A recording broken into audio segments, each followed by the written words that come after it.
welcome to the Dojo Talk Podcast. Please remove them shoes before entry. Sam Master is here, and you still have not taken off your shoes.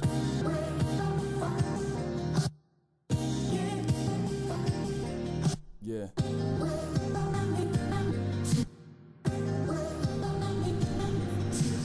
Living every day to define man's mission.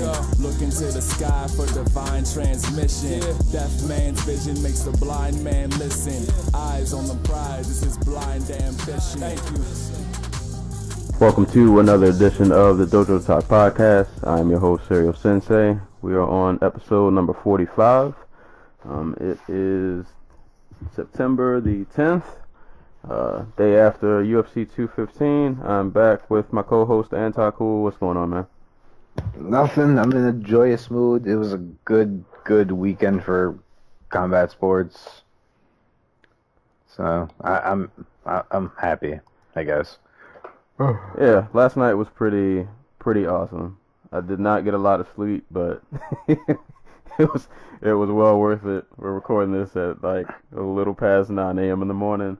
But it's all good. It was definitely worth it. I was really happy that this card turned out good, despite the main event, getting canceled and all of that good stuff. That even still, I feel like it worked out for the best. We got a pretty good card from top to bottom.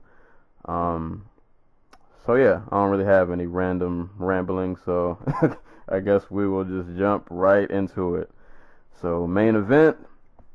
Highly anticipated rematch between Amanda Nunes and Valentina Shevchenko. Where do I start? Because I saw a lot of unhappy people on my Twitter timeline. So, all right, so I'll say this first. If I've learned anything in watching, not even just MMA, I feel like combat sports in general. And title fights, when you're a challenger, a lot of times close decisions are not going to go your way. It's like a championship perk, almost. Like that's the whole thing. Draw goes to like what the champion. So yeah, it's just one of those things. And I'm not saying it's right or it's wrong, but it kind of just is what it is. When you're a challenger. If you don't definitively win a fight, which this fight was very, very, very close, most of the time nod isn't going to go your way. So with that being said, while I was watching the fight, to be honest, I wasn't really scoring it. I was just kind of enjoying it and just waiting to see who would have that first, like, just big moment. It was really interesting how really like measured this fight was. Really technical, not as wild as we've seen Nunes. Not going through and just blasting like she did Ronda and Misha, but very measured fight from both of them. A lot of this fight, I felt like Nunes pushed the pace. Valentina did, I think, do really good with countering. Neither one of them had a ton of volume really going on, and nobody landed anything nobody really got rocked.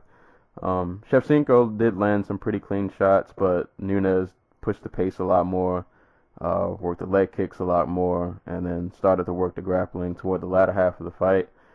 In real time, I actually did think they were going to give it to Shevchenko, but I wouldn't have been mad pretty much no matter who they gave this to. I thought they were going to give it to Shevchenko, but when Nunes got the W, I didn't really feel any kind of way about it because it was such a close fight. And like I said, it's just one of those things where if you don't definitively win, I'm kind of not surprised that they don't give you the nod. I rewatched it this morning, of course, muted, volume off. And yeah, I actually did give it to Nunes. I gave Nunes round 1 and 2. I think I gave Shevchenko 3 and 4. And then I gave Nunes 5. I think Shevchenko could have stole this fight, really, if she would have put her foot on the gas just a little bit more. Like, just a little bit. Because the 5th round was the fifth round was up in the air until those takedowns started happening. And I get it. Nunes didn't do a ton with the takedowns in terms of damage. She kind of just took her down, got good positioning, but it wasn't like she was landing any like vicious ground and pound or anything crazy like that. But thing is, you get a takedown. Those are moments of control, and at that time, it's almost like a football game where like time of possession really matters, and she used her time very wisely. In those moments, she's in control, so it's not like Shevchenko can really do much. So on one hand, you can say, well, Nunes isn't landing anything, but on the other hand, Shevchenko got taken down, so she's on the defense, and your judge isn't going to give you. You don't really get pity points for just because the other person isn't doing anything when you're the one who got taken down. So, yeah, I don't know. It was a really, really, really close fight, really technical fight. I think Nunes won just kind of based on control. I'm not sure if she won on output. I think stats would show probably. I think Shevchenko threw more, but Nunes had control, and I feel like I feel like that is what ultimately won her the fight. But not to take away from Shevchenko, I think she did have a pretty solid performance. I love she was throwing a lot of the Superman punch into the leg kick that was working. She had some really clean counters that she landed. I actually felt like the moments where the really like brief spurts where they stayed in the pocket, that Shevchenko I thought was actually landing the better of those exchanges, but they weren't that often, like enough for me to really swing her the fight. So yeah, really, really close fight. I knew after the decision there were going to be a lot of a lot of angry people, but yeah, I think the right person won. But if you were to argue that Shevchenko won, I'm not going to be mad at you. But yeah, I think Nunes did just enough to at least win. Yeah, I'm fine with the decision. Like, for what it's worth, and it's probably not worth much, but the UFC stats had Nunes landing like 10 or so more punches, or strikes, I should say, throughout the whole fight. Okay. A lot of those were leg kicks though, so like not like the pitter patter leg kick where she would just like what was it? Like a switch kick to the lead leg from the outside. Like they weren't power kicks. Like this fight wasn't like overly entertaining, but I enjoyed it. Like, how many fights do you think you watch a year? Like, yeah, like the UFC itself runs 40 events. They normally have 12 fights on them. That's like 480 fights. That's like 480 fights just watching the UFC. Right. If you catch every single one of them. Right. Not including Bellator or kickboxing or yeah. Yeah. So like point is, we watch a lot of fights, and like it takes something really offensive for me to just call it boring nowadays. Because I learned stuff from stuff like watching stuff like this. Like, I feel like if I gained something out of it, like it was worth my time. I think I gained something out of this by watching Shevchenko and Nunes have a very slow, methodical kickboxing match. Yeah. That I'm fine with the decision either way. Like 48-47 for Shevchenko or Nunes would have been totally fine. I was a little surprised. Like, Canada seemed really behind Shevchenko. Like, they really wanted her to win. Yeah, they were getting, especially I feel like toward that third round, they were getting rowdy.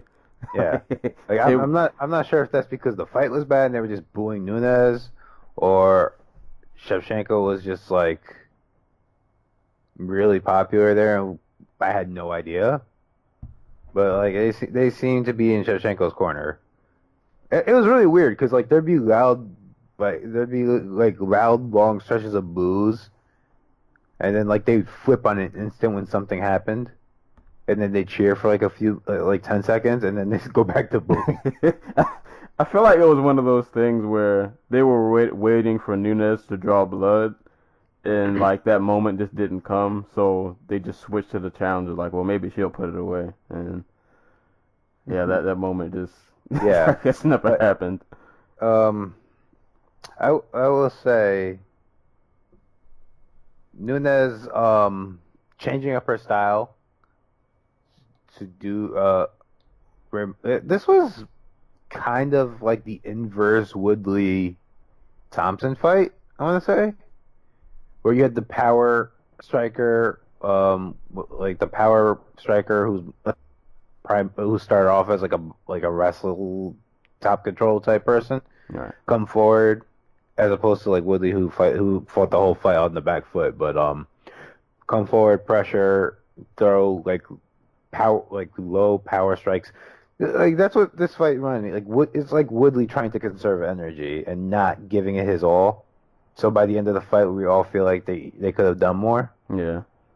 And honestly, this was I know she won, but this was still like a really piss poor game approach from like Nunes and her team. And yeah, she won, but this fight was way closer than the first one, and probably way closer than it needed to be. Because like we said, Shevchenko could have won this fight easily. Yeah. And there'd be no argument.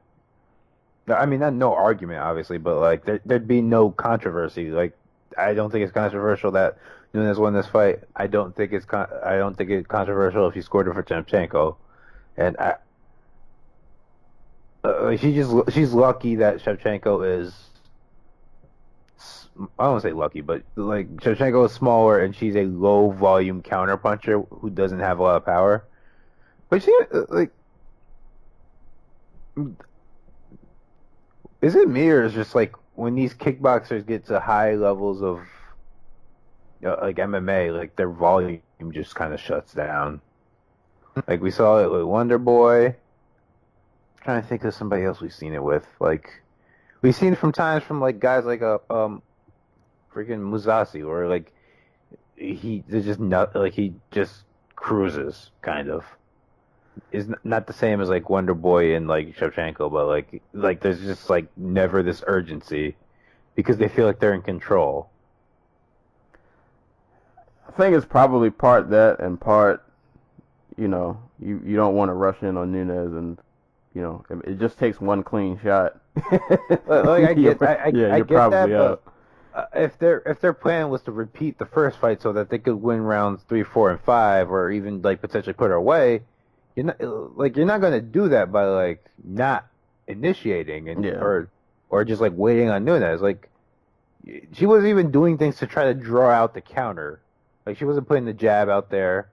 Like I get why she didn't kick more to the body or the head or anything, but like you gotta slow Nunes down somehow. I actually thought, while it wasn't, I guess, the most entertaining fight to watch, I thought Nunes' actually game plan was it. I don't say it wasn't a great game plan. I thought it was actually kind of smart though, because I feel like in the first fight everybody made an issue of, had the fight gone 5 rounds, her cardio would have failed her, and Shevchenko would have ended up pulling out the W. So she fought conservative to save energy. Wasn't the most entertaining thing but to watch, but I'd be more behind that if she did more in the 5th. Yeah. Because she was pretty fresh in the 5th round, and like she came out and she got the takedown and she got her back, but like she was really quick to give up her back. When she did get the takedown towards the end of the round, she didn't do anything with it. Like she didn't try to pass. Like she spent 30 seconds trying to drag her off the cage as she was sitting up, and then like from top did nothing with it. Like no ground and pound. Like was just really content to just sit there and like wait out the clock. It almost is like with Woodley. Towards the end of towards the end of both fights with Thompson, he put his exclamation mark on the fight, and it was the only offense in either one of those fights that anybody remembers. Like, if you're gonna do that type of game style, you need to have that burst at the end, right? And it can't just be like a takedown, because she could have lost that round. She definitely could have. She definitely could have, because when that last round, it was a good like maybe minute on the feet where it was pretty even, and you probably could argue that Shevchenko probably might have even gotten the better of those exchanges in that last round. But yeah, just when the fight is that close and you get a takedown, even if you don't do much, those little tiny moments can sway a judge. Yeah. I didn't get a chance to look at the scorecards. I would have been interested to see how. 48, 47, 2 times for Nunes, 48, 47 for Shevchenko. Okay. I was waiting for that one judge to come out of nowhere with a. It's actually really interesting because like if you do by consensus, 3 judges had her winning like. Oh God, what was it? 3 judges, like if you would do the consensus by round, I want to say that she won the fight because like 2 judges would agree on like that she won 1 round, and like 2 would agree that she won another round, and 2 would agree that she won a different round. So like they were giving her different rounds. So like this legitimately could not have been any closer. Yeah, I was gonna say, because like all of these rounds were just, most of them were razor sharp. Like one big punch could have turned the tide of any of these rounds, and it probably could have swung towards the other person. But yeah, man, it's what happens when you're in championship fights at the highest level, and you get one of these technical fights. If you're a challenger, man, it sucks, but hey, man, it is what it is. If you don't put that definitive mark, you might get the short end of the stick. I will say, there was a piece. I want to say it was by Brent Akamoto. I could be 100% wrong on that, but they were talking to Nina Ansaroff, and about why she didn't take the first, why she didn't take the fight, like why she didn't go through with the fight at UFC 207, like when she had the Sinitis or whatever she had. She was talking about you know. Like, why risk it all? Like, we could be making $1 million and have 2 or 3 fights guaranteed if we have the belt a year, and then and if we lose it, it's back to like 60,000 and never knowing when your next fight's gonna be. So, if we're back to that kind of like thinking. The point is, I'm interested to see what Nunes does next. Yeah, that's actually where I was about to go, because I'm looking at these rankings and I don't really know what to make of this. So we got Holly Holm at 2. What didn't she have a fight? Oh. Both her and Cyborg have accepted verbally the fight, but I don't think they have a date, or if they do, they haven't like made the actual fight. No contract's been signed. So there's that. She's potentially tied up. I believe Juliana Pena lost her last fight, right? Yeah, she hasn't fought since she got armbarred. Yeah, so she's coming off a loss. Ronda's ranked at number 4, but she's pretty much MIA at this point. So that leaves Raquel Pennington at number 5. Sarah McMahon, who, well, we'll get to her later.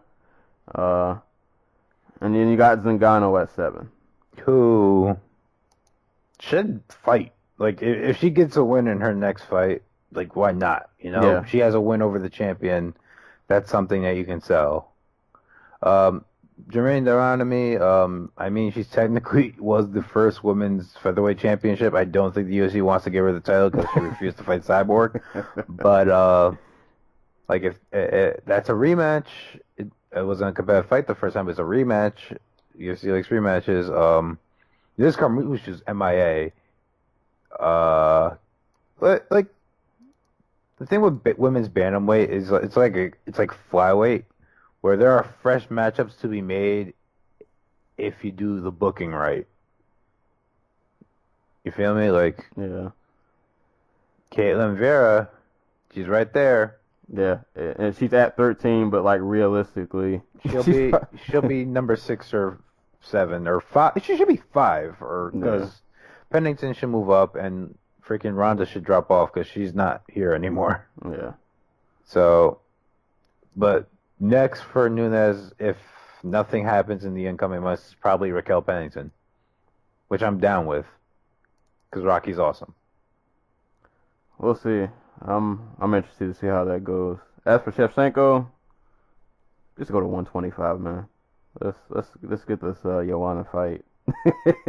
let's just make this happen. Well, she has to murder whoever comes off the Ultimate Fighter as the champion first. So Deanna Bennett, Rocky, Roxanne Modafferi, who are the other two that were Lauren Murphy, and what was the last person's name? Oh, Barb Honchak. It's probably going to be one of them because the rest of that roster is not good at all. So. Yeah. I'm looking forward to Joanna Jędrzejczyk, Valentina Shevchenko 4 eventually. Hopefully, we'll get it. But yeah, interesting main event. Just to piggyback off something you said earlier about people saying this fight was boring. I'm gonna tell you guys a boring fight. I sat through Frank Mir and Mirko Cro Cop. You want to talk about that was a boring fight. That was one of the worst fights I've seen in a very, very, very, very long time. So, yeah, if you guys thought this was boring, no, this fight was not boring. There are plenty of. Yeah, it was fine. It was fine. That's like, y'all want boring? Go watch Sam Alvey fight Rashad Evans. I think the only reason you can say this was boring is if you compare it to the rest of the card. And like people paid $60 to see this main event. Like we're in the era where like the undercard no longer matters. It's all about the main event. And if you pay $60 to see that, you probably weren't too thrilled. Yeah. With what you saw. But yeah, man, solid performance from both. Not the greatest main event, but hey, man, it is what it is. So shout out to Nunes for defending the belt again, and yeah, definitely looking forward to seeing what both of these two women do next. On to this co-main event, to which not a whole lot to talk about because God did this fight end fast. Rafael Dos Anjos once again at welterweight showing out against Neil Magny. I was actually talking to my friend about this right before the card started, and I was like, yeah, all signs to me point towards Dos Anjos should win, but like I wouldn't be surprised if somehow Magny wins because he just finds ways to win fights that I don't think he will. But this was not one of those fights. Yeah, man, Magny's reach and lankiness just kind of didn't matter in this fight at all. It was kind of funny because during the commentary, one of them had mentioned like his leg kicks, Dos Anjos, and right as they said it, Dos Anjos landed a leg kick and Magny went down, and then Dos Anjos got on top, and it was just kind of over from there, man. Like he just kind of beat him up a little bit on the ground. I think he was in half guard for a little bit, and then I think he had side control at one point, and then he got mount, and he's beating up on him a little bit, and I think Magny like kind of tried to buck him off, and in a split moment, Dos Anjos just in the split moment where I think Magny tried to buck him off, and I think he was trying to give his back so he could, I guess, attempt to get back up, but in that moment's notice, Dos Anjos just got a hold of his neck, and that head arm triangle was really, really tight. Like Magny tapped really hard, like that. He was at the end of the road, and yeah, man, Dos Anjos is a apparent beast at welterweight, man. He is a contender. Yeah, I'm sold at this point. I will not doubt his I won't doubt him at welterweight anymore. I saw a lot of people calling for him and Robbie, which I wouldn't be mad at. But to be honest, at this point, I mean, if you want to give him a title shot, I'm almost not even mad at that. Like, let's just see if he can if he can pull it off. But yeah, man, really dominant performance. I feel like that's all you can say about this. Really dominant performance from the RDA. So I didn't know this before like I guess this fight. I'm trying to remember if it was like passing out, trying to cut to 155. I didn't know that. Yeah, I can't remember. I can't remember what fight it was. Yeah, he used to have pretty hard time. I know that Ferguson fight weight cut almost killed him, but I didn't know he was like legitimately passing out. So it makes sense that he is such a strong freaking welterweight. Well, there's legitimately like no reason he shouldn't fight for the title next, other than Woodley is hurt and probably is gone until 2018. Like I don't think anybody wants to see Lawler fight Woodley.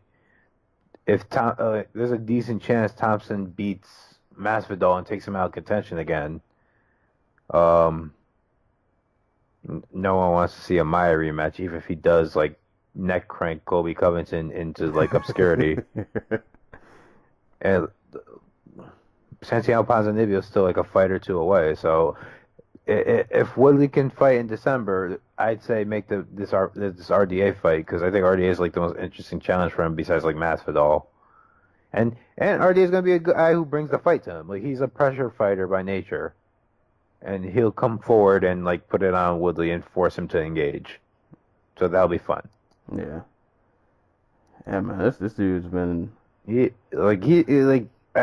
undersold how good his transformation has become since he joined Evolve.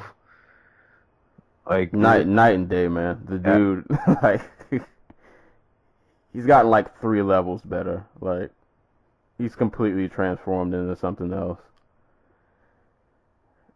Yeah, good luck to anybody. Yeah. Good luck to anybody who's... And I hope... I'm probably wrong, but I hope performances like his maybe on some chance encourage fighters to go up to like their natural weight class. Well, like, apparently this isn't even like his natural weight class, because he still cuts like serious weight to make 170. Like, he walks around at like 205 or something, like ridiculous. Jesus like Christ. that. Like, he is a thick man. Like,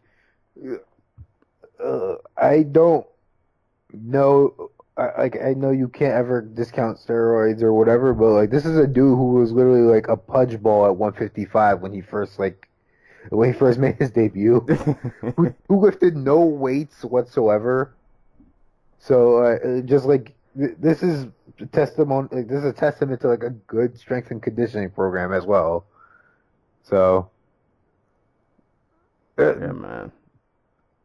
Like, RDA has me excited for welterweight. I just think it shows like, what was I gonna say? Like technique and skill can overcome size.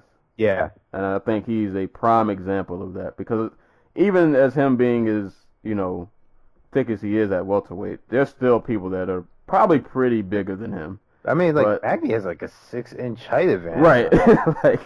But it's just 6-inch height advantage and a 10-inch reach advantage. And it just didn't matter. Like, at all. Like, his technique can get you can get you pretty far.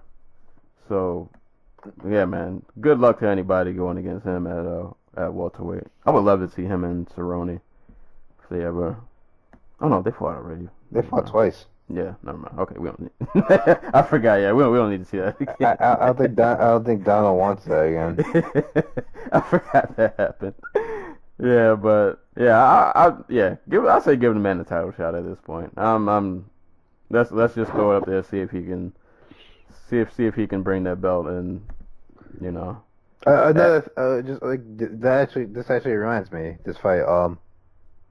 I mentioned before, like, as long as fights like teach us something about the fighter, like it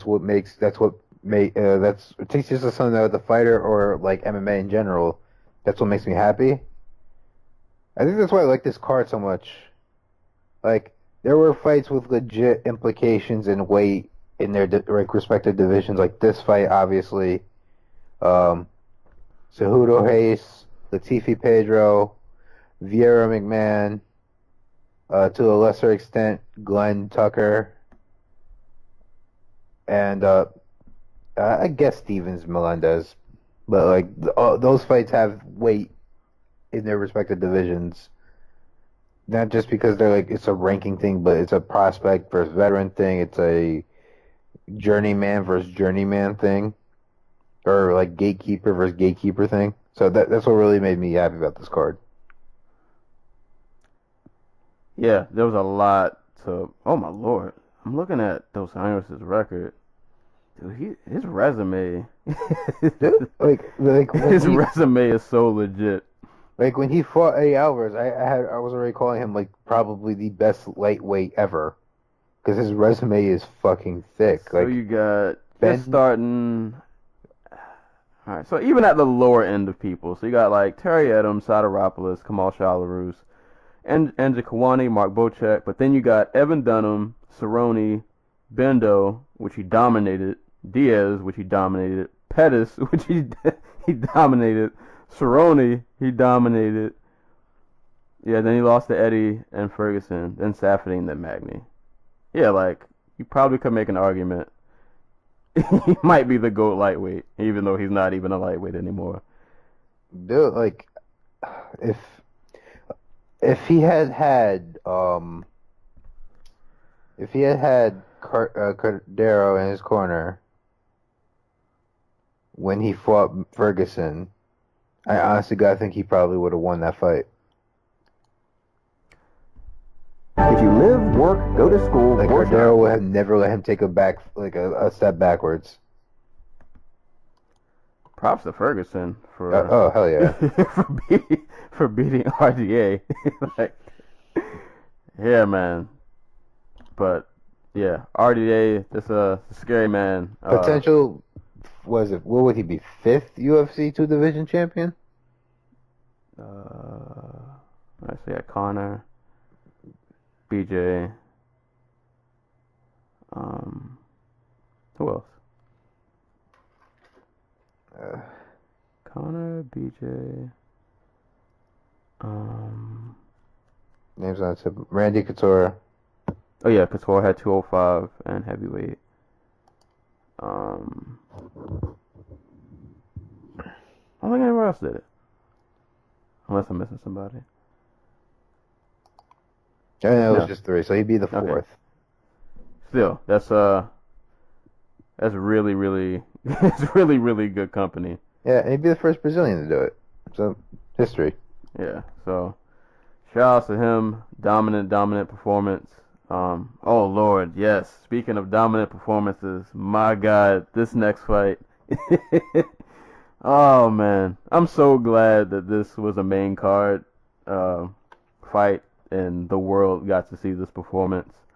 Henry Cejudo and Wilson Hayes. So, yeah, man, I've been keeping an eye on Cejudo ever since, God, what organization was that? Was it LFA or, I can't remember if he was RFA or... Legacy. Yeah, Legacy. And even back in those days, like, he wasn't as polished as, you know, I mean, he was new to the sport, so it's not like I expected him to be some world beater, but, like, you just saw flashes of how good he could be if he was to, like, reach his full potential, just, you know, make the natural progression as a fighter, you know, as a fighter does.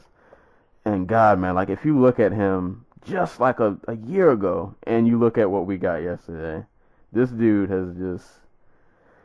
He hit the Super Saiyan God level last night. Like, this man looks completely different than what I've seen him, like, literally just a year ago. Yeah, man, he dominated Hayes pretty much from start to finish. He comes out in the, you know, the karate-like wide leg stance. He's firing that straight right down the pipe, which is just blasting Hayes every time. And the moments where they stand in the pocket, oh my God, he looks so good. Just everything was so accurate. He was really patient with his strikes. And I think it's dangerous that he has this Olympic, you know, gold medalist wrestling background. And he's not even, we haven't even seen the best of him. He's not even really using his wrestling that much to get wins. He's winning by striking with people, which I think is very scary for people who have to fight this man in years to come, because not only do you have to worry about his wrestling and his takedown defense, which I believe is at 100% still. I think they threw that stat out that he's never been taken down in the UFC yet. But I mean, probably. yeah, like, because I think Hayes shot for a single and he didn't get it. Yeah. Not at all. Yeah. Like he lit Hayes up on the feet, man. It was beautiful to watch. And yeah, I think not. I'm trying to say how to word this. Borg pulling out. I can't say it was a good thing. I'll never say that, because I was looking forward to that fight. But in a way, I feel like him pulling out might have set the stage for a rematch that could be anticipated if, like, I think that, like you said, we had talked a little bit during the card, like, this is the Cejudo that we were waiting for, and it seemed like he's arrived. Like, this is the guy that we thought could give Mighty Mouse some problems, or at least make it a pretty competitive fight. You know, the first time he kind of just threw him in there. I mean, and I don't really blame them. They were, you know, at that time, Mighty Mouse had already beaten Benavidez, 3 times or 2 times, something like that. He had he had beaten Benavidez twice. The second time, very convincingly, and he pretty much ran through everybody else. So Cejudo was the only fresh face who was, you know, making noise, and, you know, he was a young guy. It probably was a bit too soon, but yeah, this Cejudo last night, man. Yeah, I'm not against this guy getting a rematch. He looked amazing last night. I think Cejudo did a brilliant job of rebuilding anticipation for that rematch. I don't think it should be next. Like, I want to see him get another win or two in there. Just, like, work and craft his game some more. Like, not even just to get the wins, but, like, to get the training camps in. Because, like, as amazing as he was, he still got destroyed in less than 3 minutes by Demetrius Johnson. You know what I mean? That is true. I mean, and don't get me wrong, he's night and day different and so much better than he ever was. But, it's still, I still want to see more. I still want, like, I don't want this to be like, oh, he fought Wilson Hayes and Benavidez on the downside, and all of a sudden he gets back to Demetrius Johnson and then he gets destroyed. You know what I mean? Like, I want this to be a legit rematch where, like, we see, like, remember when Benavidez first lost and it was like a really close decision to DJ? Yeah. And then he went on a freaking tear and knocked out, like, the next 3 people he fought. He killed everybody. Yeah, I want it to be kind of like that. Like, there is a build up to it. As for the fight itself, yeah, no, he looked amazing. Like, people are kind of joking Conor McGregor-esque. I mean, kind of basically, like, just he did the things McGregor does to orthodox fighters, but he did it as an orthodox fighting a southpaw. Like, the right hand that put Hayes down is like, is what it was the same quarter step pivot, right, left hand that McGregor throws, just from the opposite side. It was great. Apparently, he was working with Machida. Who knew? Like, a big difference is he didn't pressure as much. One of the things that we've seen him do in other fights is that he fades down the stretch. Just because he just puts so much pressure on the people he's fighting. But if he's comfortable enough to, like, stand at distance and, like, come in and out, just, you know, be able to uncork that right hand from, like, in the middle of the cage, as opposed to, like, walking guys down, like, that's a big win for his cardio. He just turned 30. He turned 30 this year, so yeah, that might be a factor moving forward. Maybe not, because he doesn't have a lot of wear and tear. And another thing is, he's only been doing this for like 4 years. Right. That's scary. Like he got to Johnson in 3 years. And this is the best. This is the second best win of his career, and it's a finish, which was not getting in the UFC before. So that's a good sign. Like, there's like DJ gets like a lot of shit for like getting to guys too quickly. Like, Cejudo fought him early in his career. Horiguchi fought him probably before the prime of his career. But I think it really lit a fire under those guys. Like, if you were to ask me, like, the two flyweights who I think are on, like, track to be, like, elite, not just flyweights, but fighters, it's Horiguchi and Cejudo. And they really turned it up after that, after the loss, you know what I mean? Yeah. Which makes it all the worse that they let Horiguchi walk. Horiguchi go. Yeah.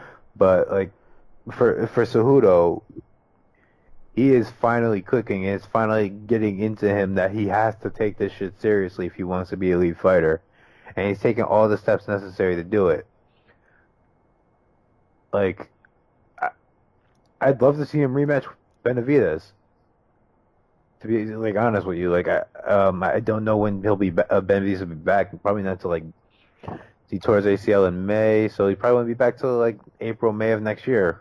So maybe give him another fight in between. I was gonna say, I feel like the three fights I could see would be Cejudo Benavidez, Cejudo Sergio, since Sergio, seems to be, not gonna say adamant, but like he doesn't think he's ready for a title shot yet. So, like, the winner of Sergio Cejudo is gonna be as ready as you can be for Johnson. So that, or even I wouldn't even be mad at if you throw Ben One in there. Maybe. Yeah. Either three of those fights I think would be really good for Cejudo next, and then whoever wins out of those could get the next crack at Mighty Mouse. But, whew, yeah, man. If I pulled anything from this card, this dude Cejudo, man, he is going to be a problem. Like, years to come, he is going to be a problem, man. Yeah. He's going to be, by the time he's in, he's going to be an elite fighter. Yeah. Like, just think back. Like, this is the same dude who was, like, going night and day with, he was going, like, toe for toe with, like, tit for tat with Jussier Formiga. Right. And having trouble, like, making weight and... Oh, that, by the way, he came in like, fantastic shape. Like, did you see him at weigh-ins? He was shredded. But, like, yeah, he didn't look, like, drained out. Everything is, whatever he's doing in camp, it's firing at all cylinders. So, yeah, man, this dude he's scary. Like, 4 years into MMA, and he's already, he's hitting, like, that elite stride. And, yeah, man, poor Hayes. I don't think he knew. I don't think he knew what was about to happen, man. Can we talk about Wilson Hayes? Like, Wilson Hayes has fought whose losses have only come to Joe Soto early in his career, Patricio Pitbull twice, Eduardo Dantes, Yuri Alcantara in a fight I thought he won, Jussier Formiga, and DJ. And the only fight I want to say out of all those that he looked like completely like he shouldn't be there was like the DJ fight and maybe the Dantes fight. I don't remember that one because it was so long ago. So like for Cejudo to come out here and do what he did against him is like amazing. Yeah. Whew. Don't get rid of 125. Cejudo might have just saved the division. Right. We can't get rid of 125, man. Yeah, like. This guy he's something to watch. He is definitely something to watch. So, like, yeah. I really hope they get behind like building this Cejudo DJ rematch. You have to at this point. Like you don't have to have it right away. Like that's why I want them to remember. Like you don't have to have it right away. Like just build to it. Well, we'll see, man. Yeah, Benavidez. No matter what he does next, I'm in front of the TV. I'm there. I'm all for it. But Yeah, amazing performance by Cejudo. I guess speaking of prospects, this next fight, Alir Latifi out here looking like Kratos versus Tyson Pedro. I was really, really interested to see this matchup. Always good to see the young guy go against the vet and see if he's ready to make that next leap. While Tyson lost the fight, I still saw a lot of things I did like from him. I think I gave him the first round. He really, really crafty with feints and working his leg kicks and that body kick, which he landed repeatedly, which one of those kicks I definitely think like woke Latifi up. So yeah, I really like what I saw from him in the first round. I thought it was impressive that I think it was the first round. Like he had got taken down in the north-south position, and Latifi is a big like he's one of those guys like Romero that he just has that superhero build. Latifi legitimately might be the strongest fighter in the UFC. Right, like this dude is just. People aren't supposed to have those kind of physiques. And I thought it was impressive that Pedro managed to get up twice after being taken down by him. And, like, Latifi had really good position, too. So, but, yeah, I think I gave the first to Pedro just via body kicks, leg kicks, being pretty crafty in there with feints and everything. But, yeah, towards the second and the third, Latifi did a really good job of countering the leg kicks that Pedro was throwing. Like every time Pedro would throw a leg kick, Latifi would just blast off a right hand, and that seemed to be working really well. He had a few moments where he would just kind of blitz and get in a few good strikes, but I think the difference just came down to grappling. Like Latifi's it's a big man. Eventually, if he keeps going for takedowns, he's probably going to get you, and I think the takedowns kind of wore Pedro out, and Latifi just, he was able to control him. He was able to rough him up, but not a bad performance from Pedro at all. He was 6-0 or 5-0. He I can't remember at that point. He was 6-0. Yeah, so I mean 6-0, and you fight a guy like Latifi, who's a pretty good measuring stick to see where you are as a prospect. It's one of those growing fights where you put up a competitive fight. You had some good moments. You came up short in the end, but you can go back, go to the drawing board, you definitely figure out your holes, which I think wrestling / grappling might be the thing he may need to focus a bit more on, but. For Latifi, who I feel like we mentioned this before, like we forget how long this guy's been around. Like he's still hanging out there, just lurking. Never an easy out for anybody. He's sitting actually right at number 10. So yeah, solid win for Latifi, who's just out here built like a superhero, just roughing dudes up. It's a scary guy, man. That is not a guy. If I see looking across the cage, I don't think I'm about that action. But yeah, good win for Latifi. Still solid performance from Pedro. Definitely looking forward to seeing him again. And yeah, man, it was a solid, pretty solid fight. Mm-hmm. Like talk about guys who've been doing this for a short time. Like Pedro is also another dude who's only been doing this for 4 years, and before this fight, he only had like 6 fights. Partly because he's a light heavyweight fighting in the not even because he had the one fight in 2013 and then he disappeared for 3 years. This is a dude very much started fighting in 2016. Like he's been training all his life, but he hasn't been fighting. He's been fighting for like maybe 2 years. So it was really weird when they made this fight because it felt like there should have been like a step in between like Latifi and Pedro. God, who would be that guy? Like Igor, what was the dude's name? Igor Pragajak, the dude Fabio Maldonado. Like that's the type of fight that he probably should have got before he got Latifi. But there's just not a lot of those guys anymore. because of They all got cut. yeah, they've all expended their use, and like they're now on the regional scene, like doing fuck knows what. Like, but Pedro actually surprised me. I thought he was gonna get like run through, and he looked good. He looked good. He looked solid in defeat. He's 25, fought a dude who like 2 or 3 times as many fights as he had, who's been in there with top 10 talent like Musasi and Bader,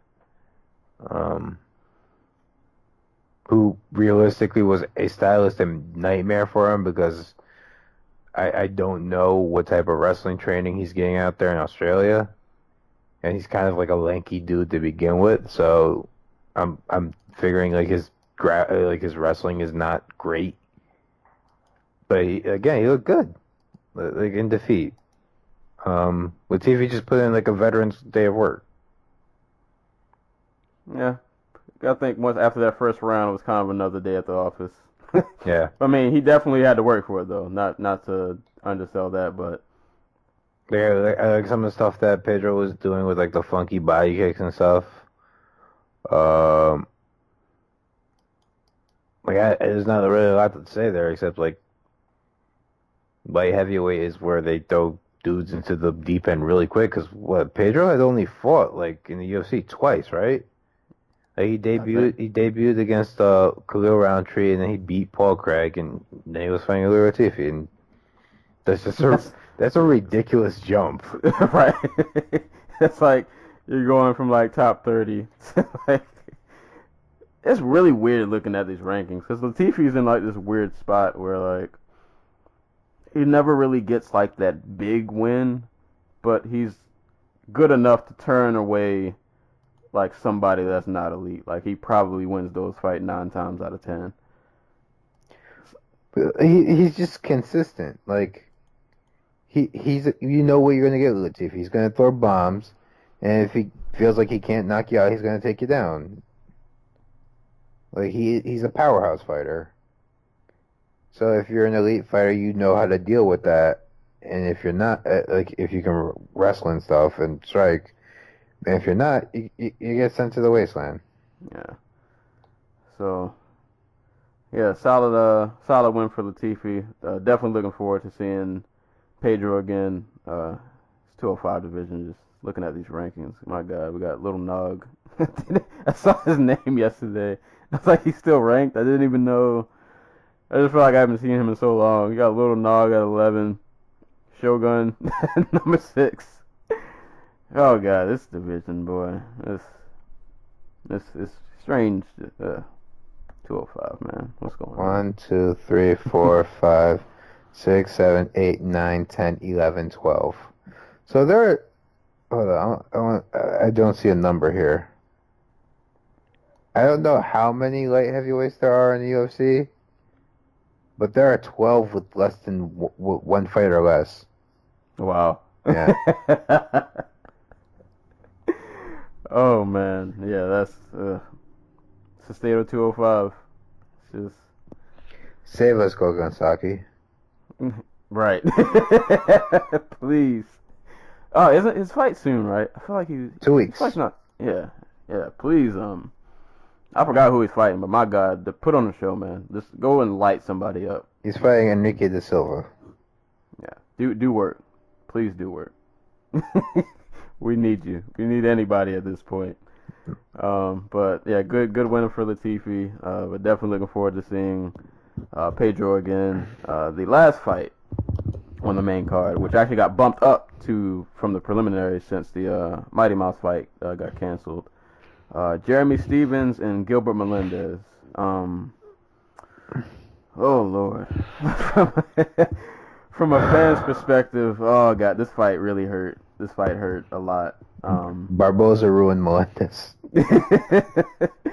Like just to give like back, I guess like a minor backstory. Like Gilbert for me was like, I love Strikeforce, man. I really loved Strikeforce when that organization was around, and Gilbert was probably like my favorite lightweight, man. I loved watching this dude fight, especially like his fights with Thompson, where like he was always in some crazy war, but I loved watching him fight. And he came over to UFC. Things haven't quite gone his way. Not at all, really. I was kind of worried that he said he was dropping the 45, but then I saw him at the weigh-ins. I was like, oh, he looks pretty good actually. Well, He doesn't. he's a small. He was a small. Like he wasn't small in like Strike Force because he was, but like there's just not that like pool of competition. But like at lightweight, he was tiny. Like you see him next to Edson Barboza. Like he was dwarfed. Yeah, it's. But saw him at the weigh-ins. I was like, all right, he looks good. Maybe this will go well. But the thing that worried me was your first fight at 45. So you always wonder, is the weight cut gonna affect you? And then two, your first fight at 45 is Jeremy Stephens. It's not an easy out. Definitely not an easy out. Not a gimme fight by any stretch of the imagination. And yeah, within like the first 2 minutes of this fight, I was just like, oh no, I knew it. My feelings were about to get hurt, and my God, they get destroyed. But props to Stephens, man. He looked amazing this fight. He wasn't out there like just throwing bombs. He was really calculated, but still just super effective, man.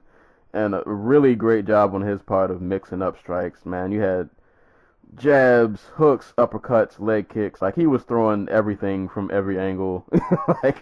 And God, Melendez got that front leg, which he stands really heavy on. He got that leg chewed alive, man. And by the end of the first, he's barely walking on his leg. Second round gets here. I mean, and props to Melendez in his corner. I felt like they gave him pretty solid advice. Like, listen, either need to get right in Stephens' face, or you need to back all the way out so you don't get your leg kicked off. And he tried to execute that to, I guess, the best one could with one leg. But I mean, he pressed forward, and he actually did have moments where he landed some pretty good shots. He does have pretty solid boxing, but that leg got ate alive. And Stephens he put on a really good, an onslaught, a really dominant performance on his part, in which he repeatedly kicked Gilbert in the leg, and Melendez just kept falling, and he tried to stay into the fight, but Jeremy just kind of lit him up, man. He body punches, just everything, man. Every time Gilbert got hit, I almost wanted the fight to be over because it was getting kind of hard to watch, but awesome performance by Stephens. I get it. Gilbert hasn't been the greatest in the UFC, but I mean, I feel like in the grand scheme of things, for Stephens, like this is a really good name to have on your resume, and he did it in pretty dominant fashion. So I feel like for him, that's a pretty big confidence booster. Yeah, man, though, yeah, Stephens looked really, really good, and for Melendez, oh man, I don't want to throw the R word out there, but God, like I wonder like how much more punishment can he take? Like he's a tough dude, but like I don't need. Okay, talking about like the R word. Apparently, Melendez's corner convinced him not to quit on the stool after the second round. Like, no. Your guy can barely walk. There's obviously something seriously wrong with him. The other guy is not only is like exploiting it, like to the nth degree. Like, just stop the fight. Like, think about what comes next. Like, this is one of 3 fights on this card where I'm going to have to like say some shit. Cause, oh God, wait till we get to Glenn Tucker. Oh Lord, yeah. Cause I got some shit to say about that. But like, cornerman, like your guy can barely walk. He was never much of a power puncher to begin with. Like, he is literally Melendez was doing this thing in the second round where like which was really smart. He was switching into I want to say southpaw, leading with his other leg, and when he would get close, he would switch back so he could throw power punches, like close enough where he could throw punches, but Stevens couldn't throw the kick anymore, and that fell by the wayside towards the end of the round as Stevens just started kicking him in the back of like the front of the leg. Right.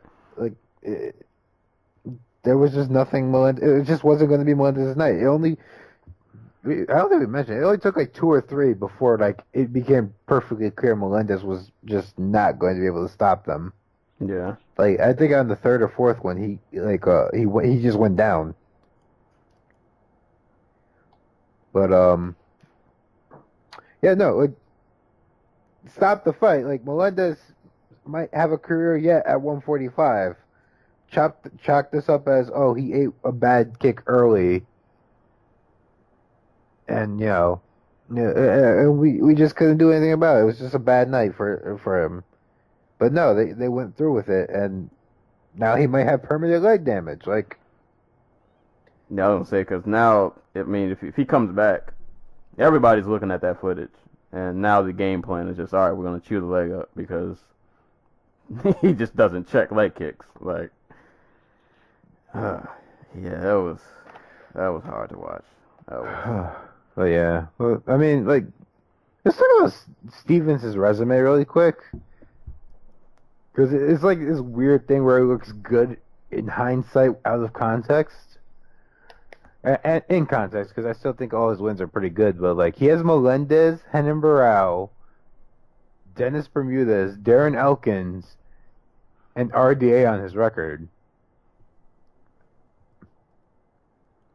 Yeah, that's actually like those are pretty good names. Like this is RDA back before he was ever even like considered a contender, let alone like a champ, like a elite level fighter. But still, like, and this is Barão after it becomes perfect. Like it's become perfectly clear he's just not the same fighter he was before the TJ Dillashaw fights. Yeah. But no, like. Stevens is out here just putting on smart performances and getting wins. Like he found something that worked early, stuck with it for 15 minutes, and got an easy win out of it. Yeah, I think it was good that he was really measured in this fight too. Like, yeah, I feel like almost I feel like he could have went for the kill, but like he was pretty patient with his strikes. Like it was patient, but he was still throwing a lot. Like it wasn't like the main event where like they're just kind of pity pat shot and like no, he was landing some hard hits. Yeah, it was a really really really good performance from him. But yeah, let me pull up the featherweight rankings because he's another one of those guys that like he's a really really good fighter, but he's the ultimate gatekeeper. Like he has lost to basically everybody in the top 5 or 4 or 5 except for like Aldo and the Korean Zombie. But let's see. So all right, so you got Stevens at 8. So you got Yair ahead of him, Ortega ahead of him, Korean Zombie who he's injured, right? Yeah. I think he got injured again. I wouldn't mind seeing Stevens and Cub. Did that fight? Have they fought? Yes. Yeah.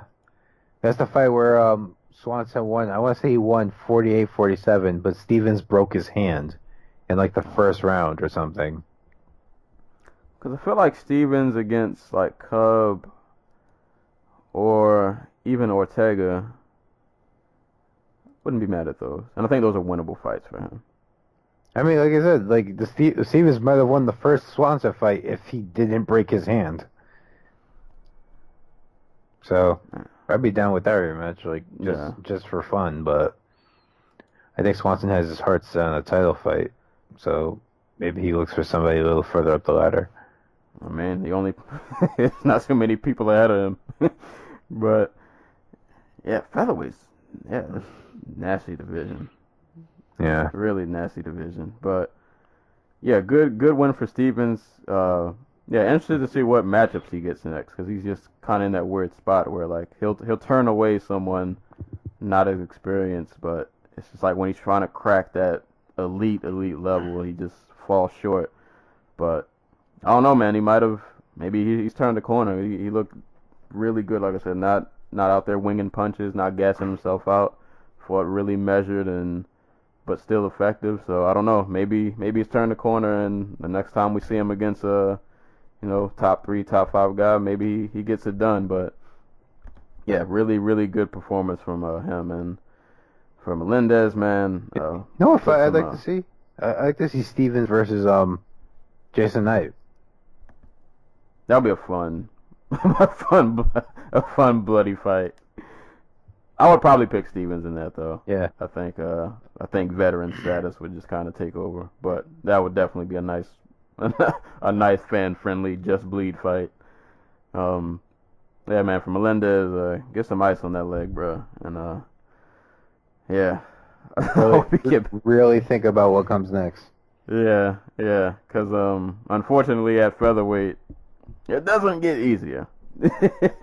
Like, not a lot of easy outs at featherweight, especially when you're even outside of the top 15. You still got a lot of young dudes out there that can still put it on you. So, yeah, but oof. Good win by Stevens. That's all I'll say about that fight. So that rounded out the main card. Pretty awesome main card. I mean, I get it. Main event wasn't as great as everybody had hoped, but overall, man, that was an A+ main card for me. And these prelims were really good also. I guess continuing down the ladder, Caitlin Vieira and Sarah McMahon, which I briefly watched the second round of this right before we started recording. Really good win for Vieira. Like, she is what, 8-0? 9-0 now. 9-0 now. And having a McMahon on your record, I think that's a good look, especially at 135, where getting on any kind of streak can pretty much fast track you to a title shot, just due to lack of new faces and people going to 45, people potentially going down to 25. So yeah, I thought this was a really, really good win on her behalf. I don't remember much of the first round. I know she got taken down. She was on the receiving end of some interesting ground and pound. I mean, that's a nice way to put it. Yeah. Some interesting ground and pound, to say the least. But definitely props to her in the second round. The moment where McMahon had her up against the cage, and she was pretty in control, it seemed like. And out of nowhere, this Vieira just kind of exploded and kind of just tripped McMahon's leg from under and reversed it. I thought that was a really, really just nice takedown to get her back in the fight. And then she got top control. And once she put in that head-arm triangle, she had McMahon's neck against the cage. There was no room to breathe. She had that submission in really, really tight. And yeah, you could tell after the win, she was almost in tears. It's a really, really good win. From a prospect. So after this, man, she might get some pretty interesting matchups. It's a nice W to have on your record. A good comeback win, showing that she can come back from adversity. So yeah, I was really impressed with what I saw. Definitely enjoyed her performance.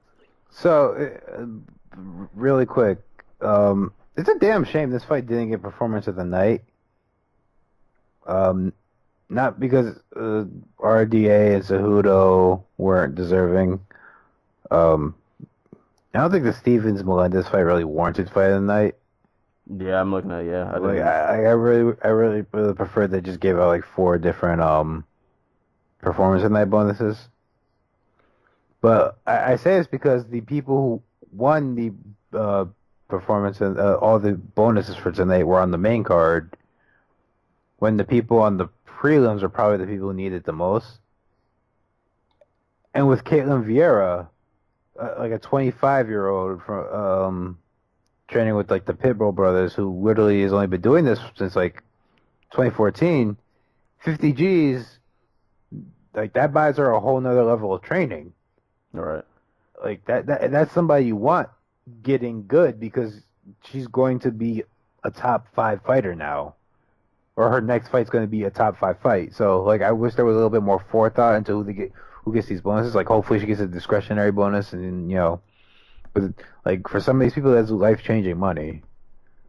That's career-changing money. Like I think of like Neil Magny fighting like 6 times a year and just being able to afford training. Right. And racking up a performance bonus here or there to like really get himself in the gym all the time. He doesn't have to work another job. So like I really wish they had thought they think about the bonuses in terms like that. Like hopefully she gets a discretionary bonus. I don't know if that's still a thing in the WME era, but hopefully. Yeah, throw it a bag when just throw an extra bag. Yeah. Yeah. But no as for the fight, yeah, like McMahon came out in the first round, did her thing. Like she actually looked really good.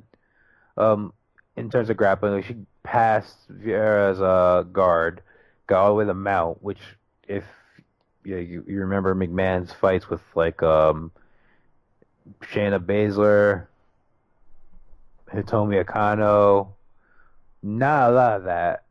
More just getting on top, staying in guard, and kind of just like being stifled there. Like Team Alpha Male did a good job with that. Her ground and pound was awful. Like she was postured all the way up, but still coming down, and like she was arm punching and not putting any weight behind it. So she would only reach like, because her arms are so short, she would only reach like and she'd basically miss like Vieira's head by like an inch or two because she wasn't putting any weight behind it. I was really hoping she was like unleash an elbow or something and like just kind of mess her up, but no. Vieira ended up getting not the sweep, but like getting to like she wrapped her up from the bottom and kind of just pushed her off her, tried to go for her leg, but didn't work.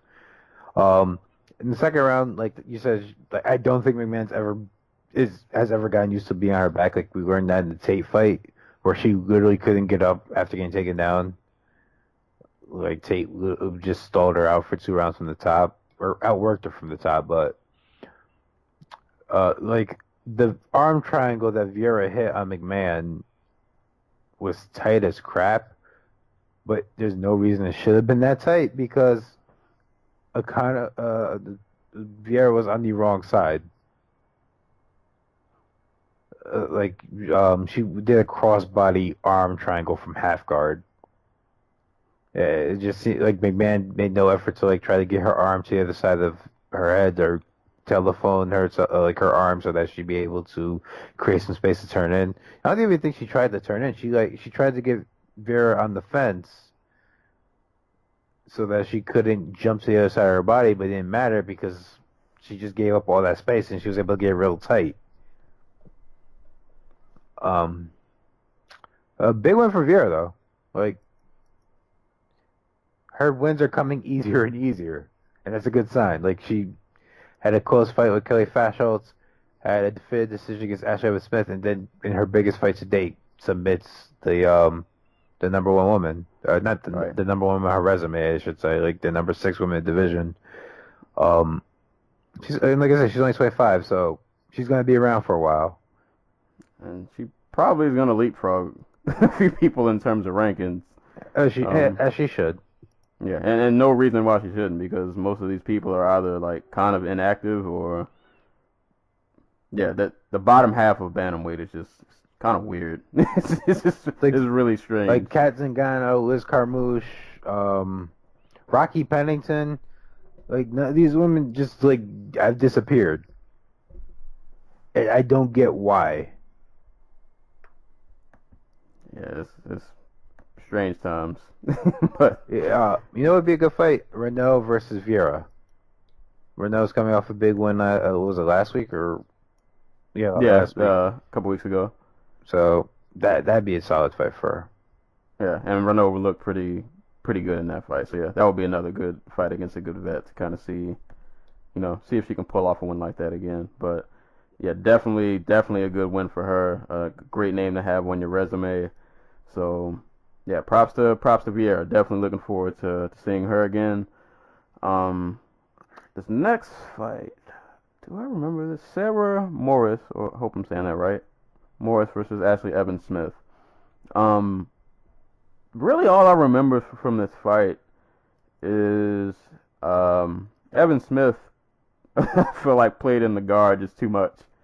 Like, I don't know. I felt like she was, because she got one armbar she did manage to get out of, but it was like every time she went to go in Sarah's guard, like the legs were going up. Like she was viciously attacking from her back. And I don't know. I just feel like Ashley, I don't know if she maybe just played around down there too much. Maybe should have tried to keep it on the feet. But yeah, that second arm bar that Sarah went for, she did not let that arm go. Like she was determined to get that arm bar. I love seeing like submissions like that where like the fighter just refuses to let go. Like, I'm taking your arm home with me. Yeah. And yeah, she just literally kept going for it, and Ashley got out of one of them, but could not escape the second one, and yeah, got armbarred for her trouble. So good win for Sarah for just persistence, man. Just not giving up on a submission that you're pretty sure you can get. So yeah, I don't really have much else to say about that fight, but yeah, definitely solid win for her. Shouts to Sarah Moraz, who's been gone, or Moraz. Yeah. Shouts to her because she has been gone for like what, 2 years? Yeah, Andrade was in July 2015.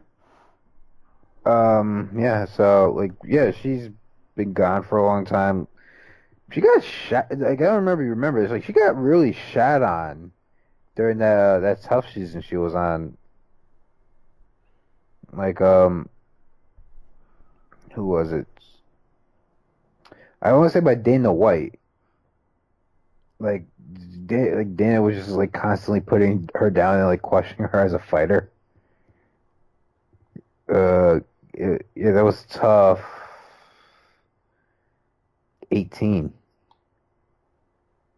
So but like this is a good win for Ashley. Evan Smith was number 15 the division. So maybe she's ranked come Monday.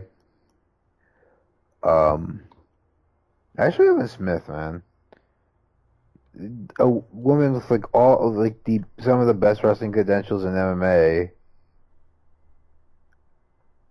Is still out here getting armbarred and bulldog choke in the UFC. What you gonna do? It's weird because she has a win over Renault, split decision, but that's a fight where she got knocked down like 2 or 3 times, and one of the judges gave her the round she got knocked down, or 2 or 3 of the judges gave her the round where she got knocked down in. It was a straight up robbery. But yeah. But for Moraz, like, hopefully this means Sarah's going to be more active. Another instance where I really wish they would have gave her like a bonus, because like there's somebody who hasn't fought in 2 years who knows what the hell she's doing for money. Like, she just beat a ranked opponent. Well, let's give her some money, let her go train full time or something. We'll see. But if she let's talk about we forgot. Evan Smith's arm fucking, like, her elbow popped.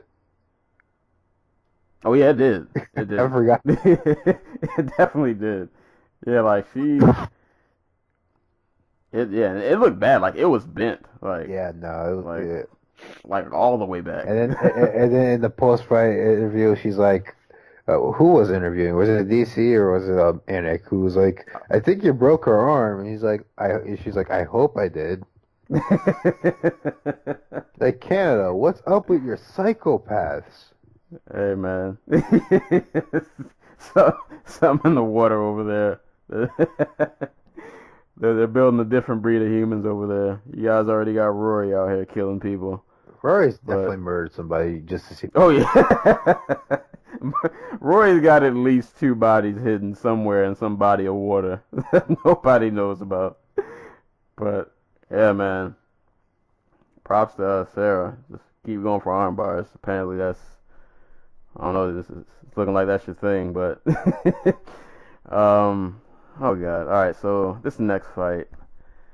All right, before we get into this, could we set the background a little bit? I remember before the thing we started recording, I dropped, I hinted at something about this fight. Okay. Yeah. So the referee for this fight between Rick Glenn and Gavin Tucker was Kyle Cardinal. For those who don't know, Kyle Cardinal was the trainer for Tim Hague. Oh no. He was there the night in July in Edmonton when Tim Hague died. Oh boy. Yeah, that's not. And just so there's no confusion, I'd like to also remind people that the Edmonton Athletic Commission postponed their third-party report, led not by policemen, not by doctors, not by combat sports specialists, but by attorneys. Attorneys they paid to do a report on Tim Hague's death. They postponed it until after UFC 215. Whew. So, with that being the backdrop of this fight, let's talk about Rick Glenn destroying Gavin Tucker for the better part of 3 rounds. And it almost sucks that the shenanigans kind of surrounding this fight, I don't want it to overshadow Glenn's performance, because if there was ever a moment where a hype train got derailed, my God, this was it. Yeah. Like, the hype train got a grenade thrown at it, and it exploded instantly. I guess for people who don't know, Gavin Tucker was a pretty hot prospect coming into this fight. He looked really good against Sam Cecilia. He looked very, very Dominic Cruz-ish, somewhat. Lots of good head movement, flashy techniques. Looked like just a really fun guy to watch fight. So people were really high on him. Like he looked like he had that special it. Like he could be, he could be a special talent at featherweight. But Rick Glenn and his mustache were not having any of that tonight or last night. Glenn shout outs to Rick Glenn, man. I watched Rick Glenn in World Series of Fighting, and he looked night and day, like, compared to what I've previously seen from him. I did hear now that he's training at Alpha Male, and whatever they're doing down there, my God, is working. Glenn just bullied Tucker this entire fight. Like, there's no other way to describe it. Like, he beat the crap out of Tucker this entire fight.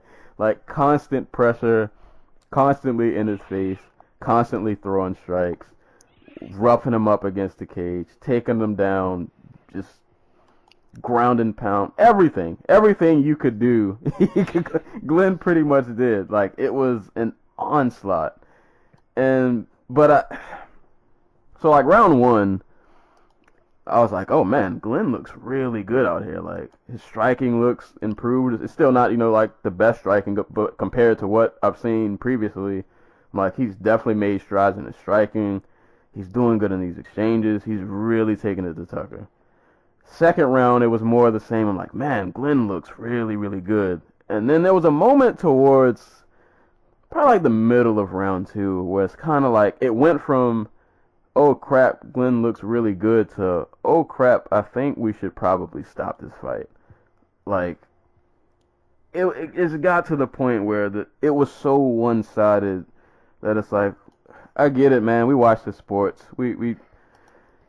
If you watch combat sports, of course you're going to see violence. It's 2 people fighting. But there's kind of like this line, like, there's a line you cross where it's like, okay, this is entertaining, and then it's like, okay, this is a bit much. And, I mean, it's not Glenn's fault. You're a fighter. You fight until the ref pulls you off, or the fight ends, you get a stoppage, whatever, what have you. So he's just out there doing what a fighter's supposed to do. And he is laying it on Tucker, just in every way imaginable. And, like, by the end of the second round, like, Gavin's face is just, he's a bloody mess out there, and he's back in the corner. I'm just looking at the corner, man. Like, dude, you need to throw in the towel. Like, you got a young guy. He's still got a pretty, hopefully promising future. Well, he's not all that young. He's 31. Well, yeah, I guess so. But well, either way, like he's probably still got a few bright years ahead of him. Like, you can throw in the towel, man. Let him know, like, hey, it's just wasn't your night. We'll go back to the gym. We'll regroup. Because it wasn't. I could see if this was like a competitive fight, and maybe like he was losing every round, but he was making it like close. But like these rounds weren't close. He was getting dominated like every round. And then by round 3, round 3 didn't even need to happen. Like, he didn't need to leave the stool to come back out. And Glenn just walked him down, beat the crap out of him, got him against the cage, beat him up against the cage, took him down. And then there's a moment in the third where, like, he took Gavin down, and he's unleashing ground and pound. Gavin's hardly responding. He's getting like knee to the body, and the ref does this thing that I hate in combat sports, where like he hovers. Yeah, like they do the hover where it's like, oh, I'm gonna stop the fight, and then they don't stop it, and it's like he's not fighting back. Like the man is literally like getting beat within an inch of his life. Like, it got hard to watch, and then the moment that really just threw it over the edge, I think it was the one moment where Glenn had got a takedown, and then it ended up like getting back to the feet, and Gavin literally turned around and like ran. Like, I think he was running towards the cage. Yeah, but like keep his stay on his feet, but yeah, but it just seemed like he wanted. I ain't gonna say he wanted out, because it like not too long after that he was still kind of taunting, like he knew he was still in it. But I just feel like at that point, like, dude completely turns his back. He's clearly getting the life beat out of him. And then when they get back to the cage, Glenn just unloads on him even more. It's like that whole just last round just didn't need to. The fight should have gotten stopped so much sooner. Yeah.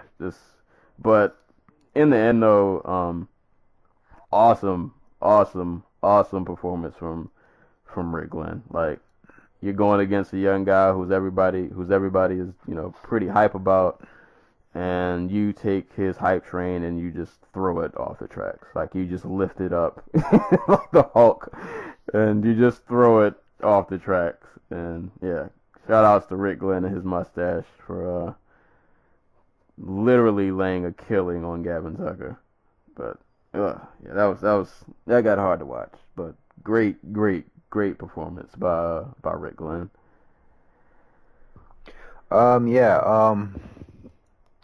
So Tucker actually looked decent, like pretty good actually for like the first 2-3 minutes of the round, first round. They got knocked down, and then shit went to hell for him, like pretty damn quickly. Just constant, like you said, constant pressure for Glenn.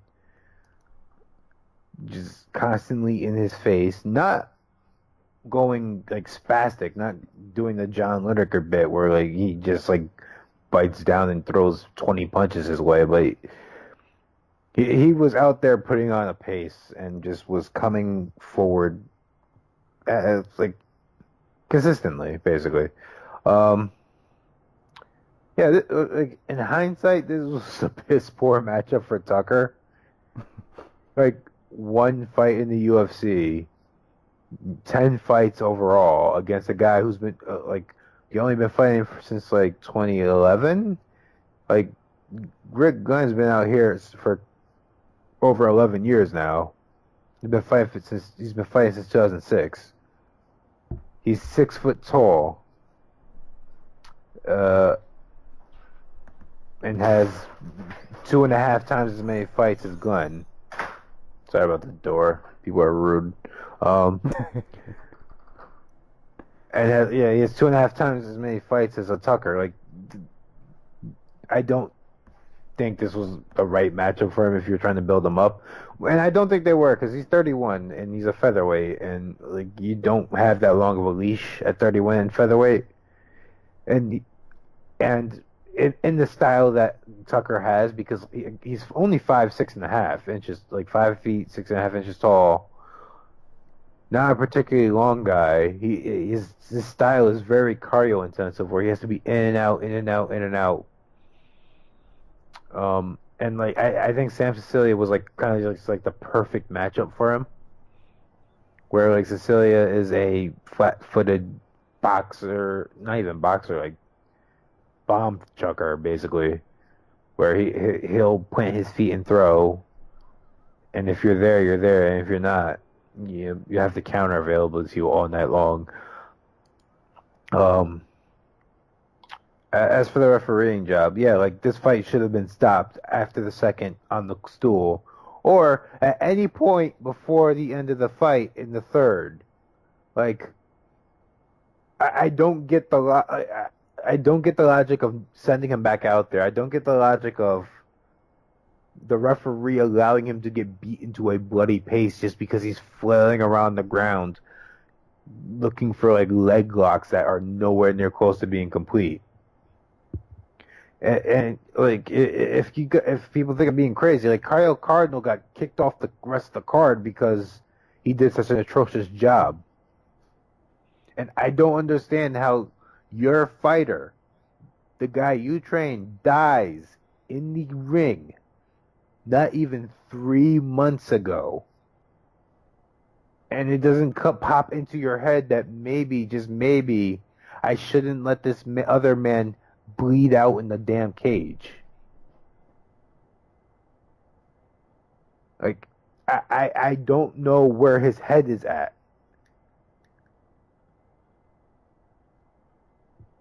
Yeah, It's fucking insane.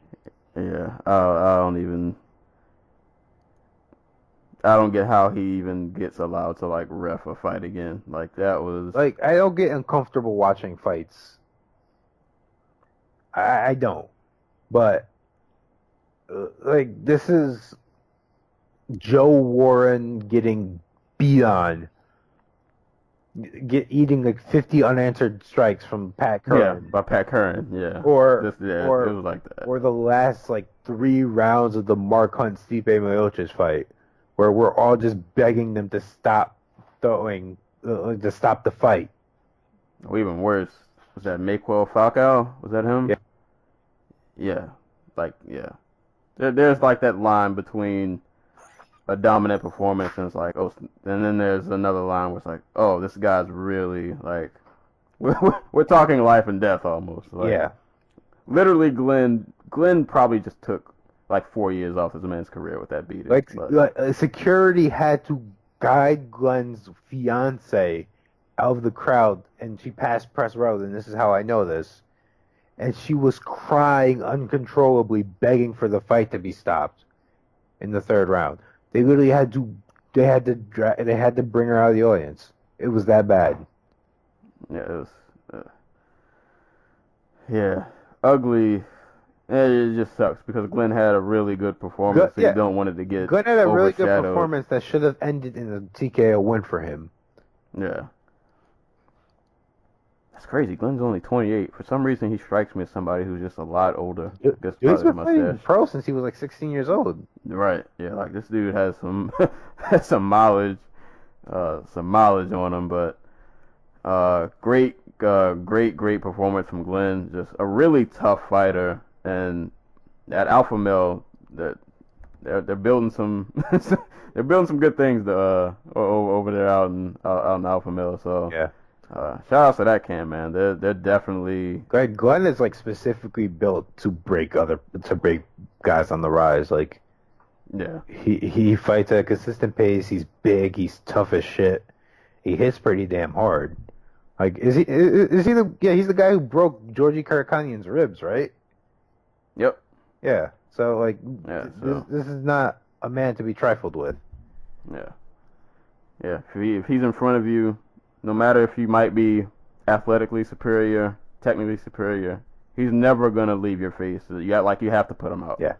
He's just not gonna leave. But yeah, man, awesome performance for him. But yeah, we gotta get that ref out of here, man. To be honest, the rest of this card I can't much comment on because the Fight Pass prelims I missed both fights. I did watch this Alex White and Mitch Clark fight, though I was kind of also watching college football at the same time. So I kind of don't remember. I know it ended in TKO, I guess. This is another fight that should have been stopped like multiple times in the second round. The first round was pretty competitive. Alex White but it was pretty clear Alex White was landing more. Like that left hand was really coming through. He was landing with the right hand, the right hooks. And then the second round, he gets an overhunder with his right arm. He gets an overhook on Clark's left arm, and with his left elbow proceeds to land 20 unanswered elbows to the side of Clark's head. Like not like pitter patter off the like glancing shots, no, like hard elbows and forearms to Clark's head, and then he friggin' drops him on a knee, and Clark obviously goes to his back, and like White, being very smart, did not follow him to the ground, lets him back up, proceeds to drop him again.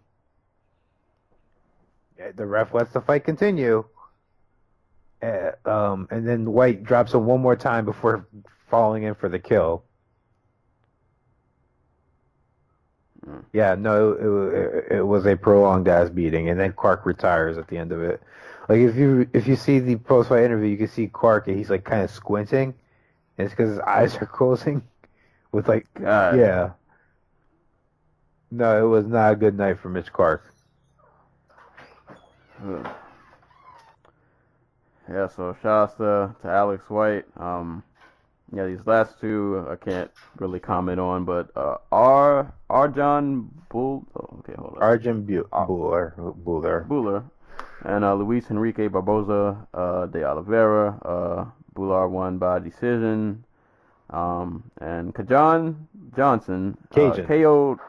Raging Cajun Johnson, bro.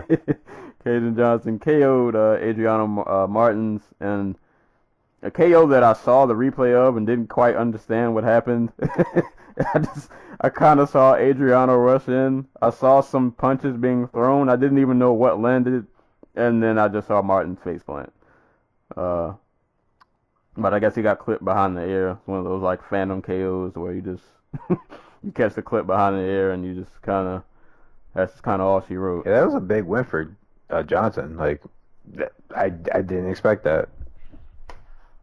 But I will say I'm very upset because WWE champion Jinder Mahal was supposed to walk out with Arjan Buller, and he was not even in the city.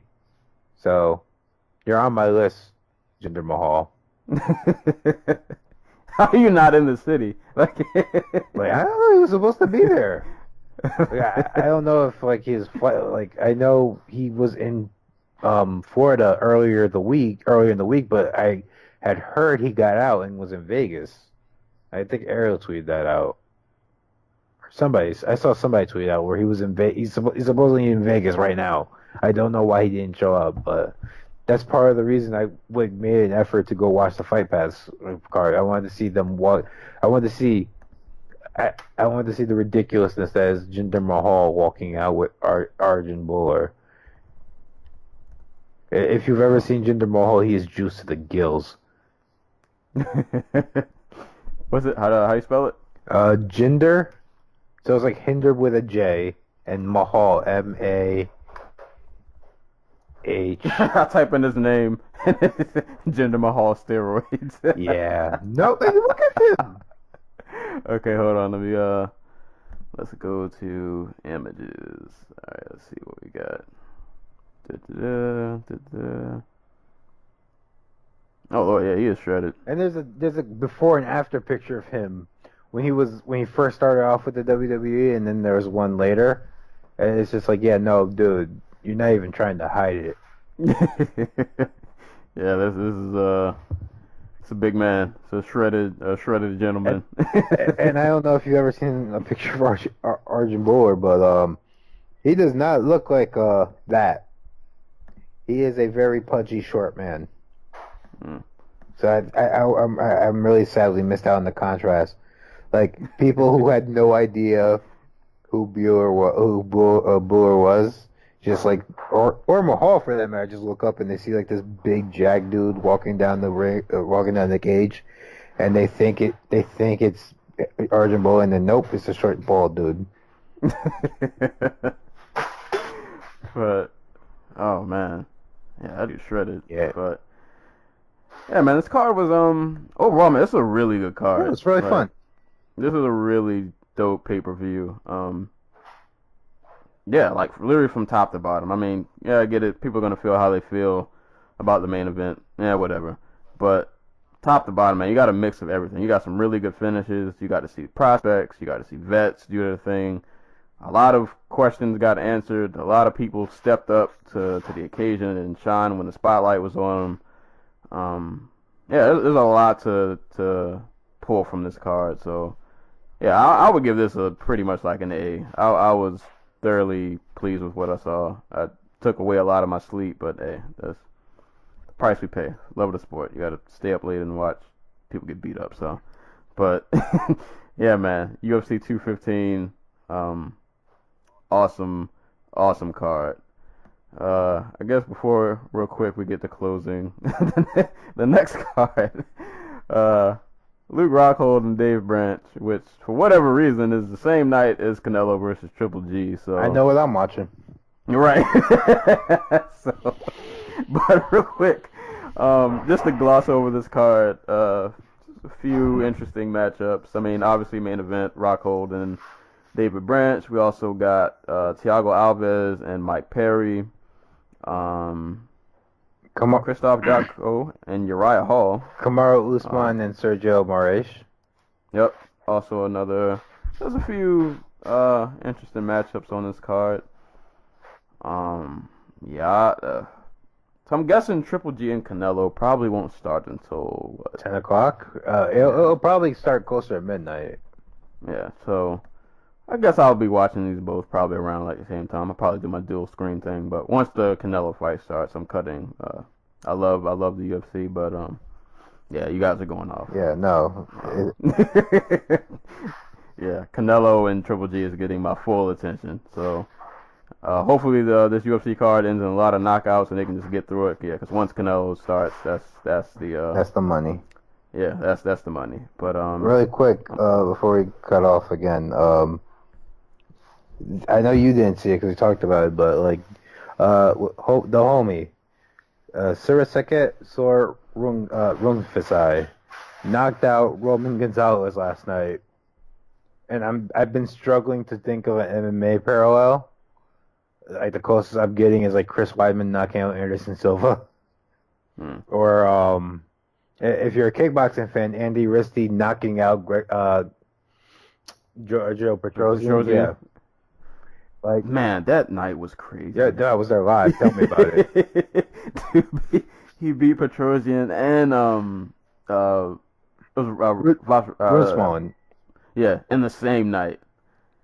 Yeah, that was a wild night. I'll never forget watching that. But what really strikes me is like his story. Ruben Visay, if you know anything about him, he came to combat sports later in life. Like I think he didn't start until he was like 20 something or 20. Like 20.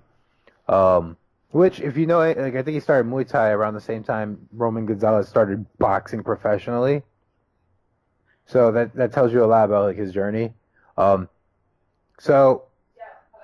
before Rungvisai was a world champion, first bout Hall of Famer that he is now, he started his career 1-3-1. He had a draw in there. Apparently there was a Thai promoter who was just using him to get money fights and not money fights, but like paydays in Japan. So he would take fights against guys he had no chance of beating, including Kenji Oba, who was 16-0-2, Yushin Yafusa, who was 4-1-2, and Akira Yagashi, future WBC, what was it? He was a future world champion, basically. Like, Akira Yagashi would go on to become world champion. And the reason this was happening is because Rungvisai was poor. He's a man who had to walk 60 miles to get to his security job, and said he would literally have to go in the garbage to find food to eat. That's crazy. Yeah, no, like. And now he's out here taking souls. Now he's headlining HBO cards and knocking out the pound for pound best fighter on the planet. Like that's the type of shit that just draws you to combat sports. Right. Like, and probably got a pretty good paycheck. I'd imagine. $175,000. There you go. Yeah, you don't got a garbage dig anymore after that. Dude, when he beat Roman Gonzalez the first time, he could be an instant legend in Thailand. Like, this dude has a government job waiting for him when he retires, basically. Like, you talk about turning your whole life around. Yeah, man. Like, this is a guy who was not supposed. Like, this was not a future. This is not a guy who was bred from like the day he was like 5 years old and to be a world champion. This is a guy who kind of wandered into it to make money and ended up just being really good at it. Like, he knocked out Gonzalez cold. Like, Gonzalez was down like 5 minutes after the fight. So that was. Hey, I might have to go back and go back and rewatch that. Like, this weekend was amazing for boxing, guys. Like, Juan Francisco Estrada versus Carlos Cuadras was the best fight this weekend. It was amazing. Go watch that. Nayo Inoue made his U.S. debut, beat Antonio Neves, knocked him down a body punch. His corner quit after the 6th round. Maybe we should learn more of that in MMA, guys. Right. The World Boxing Super Series Cruiserweight tournament started today. It continues next week. I can't remember which fight's going to be. I think it's but it started Saturday with the Alexander Usyk Marco Huck fight. For Usyk, 2012 Olympian, #1 cruiserweight on the planet, dominates Huck, gets him out of there by the 10th round. The one that's happening next week is Callum Smith versus Eric Skoglund. And on Friday night, David Benavidez won his first world championship against Ronald Gavriel on Showtime. And that was a tremendous fight as well. If you've never seen Benavidez fight, go watch him fight. His knockout of, who was it? If it wasn't for the Rungvisai knockout last night, his knockout of Rogelio Medina would be knockout of the year. It's like a 20-punch combination KO. Lord. Oh, man. All right, so I got some boxing homework to do. Like, this is just a really good weekend for fights. Oh, man. I'm going to find it for you really quick. The first knockout. Lord. I get concerned for people when they eat that many punches in a row. I'm man. Show it to you really quick right now. There you go. Oh, you sent it? Oh, God. How does this Skype thing work? Oh, there we go. All right, let's see what we got. He says 50 episodes into his podcast.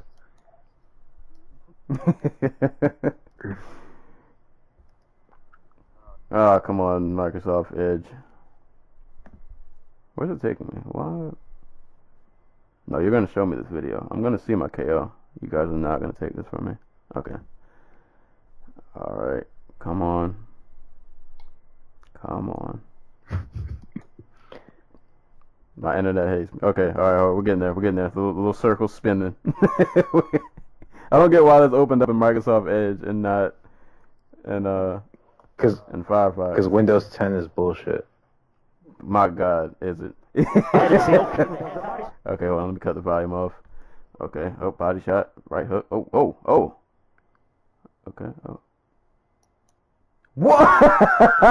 Oh my God.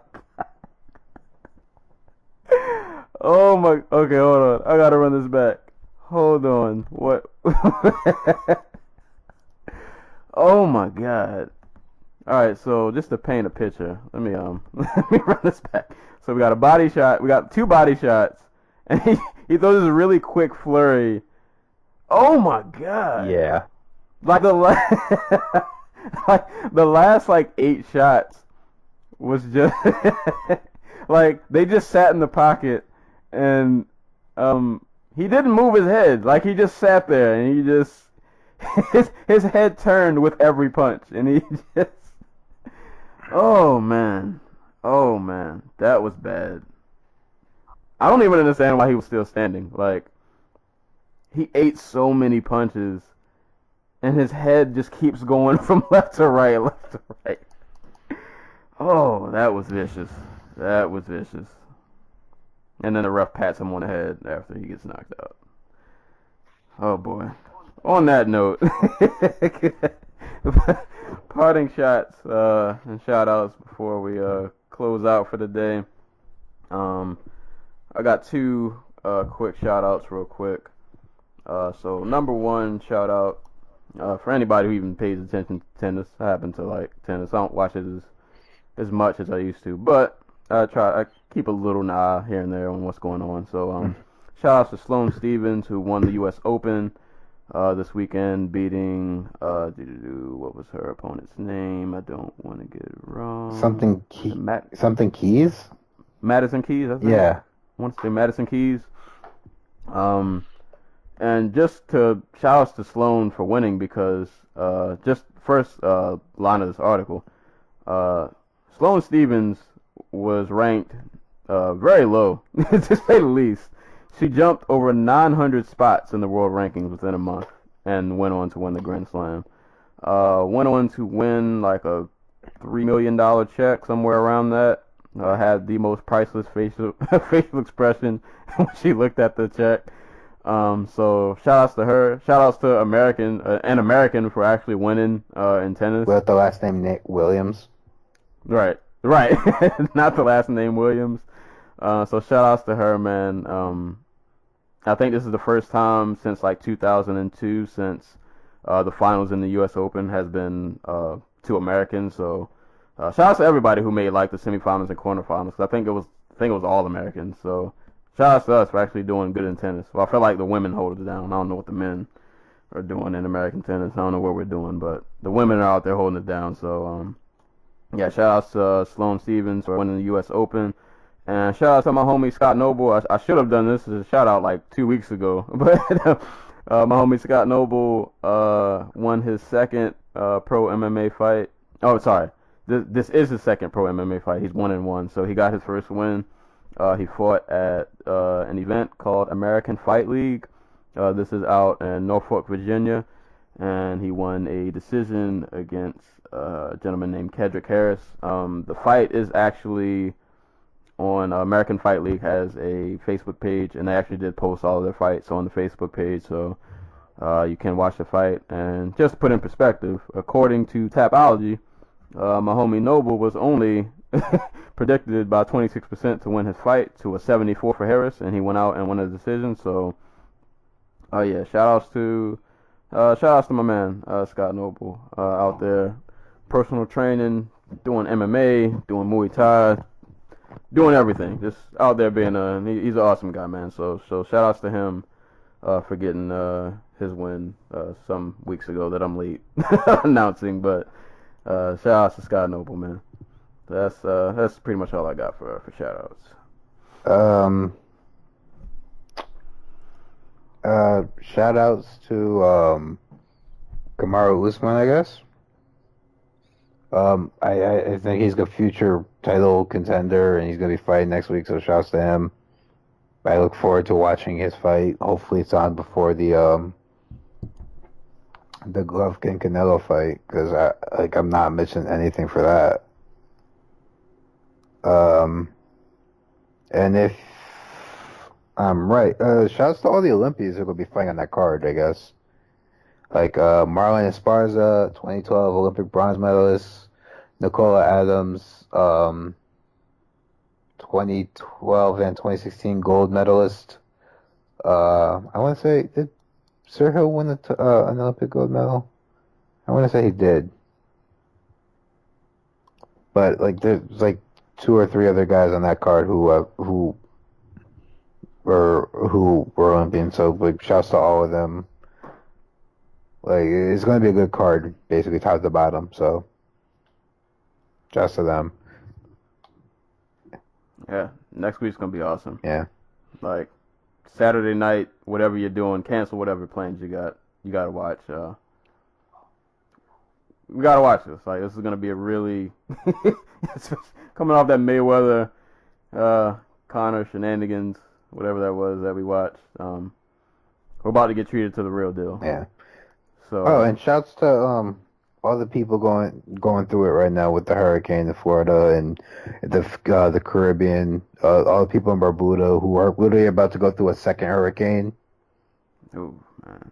Yeah, you guys stay safe down there, man. Yeah, like I've seen people. I know they're evacuating a lot of people, but some people, no, there are people who can't afford to leave and things like that. So yeah, you guys, man, stay safe down there. That Mother Nature is just out here wrecking shop. And after Irma, I don't think we're done. We got Irma and Jose's lurking around the corner somewhere. It's supposed to come up as close as it's supposed to hit New York. Oh man. Yeah. Well, that's one of the early models. It's still got 10 days, so who knows? We'll see, but yeah, you guys, man, stay safe down there. Hopefully this passes through. Hurricane season definitely got off to a wild start, but yeah, man, you guys stay safe down there. Definitely wishes, prayers to everybody out there. But yeah, that's about it for today. Of course, upcoming episodes. Of course, we're covering Triple G and Canelo, and as well as Branch and Rockhold. On the music side, I dropped an episode last week, so you guys can check that out. And I'm gonna start working on my Samurai Shin review, which I gotta buy those 2 mangas today, actually. So, bless you too.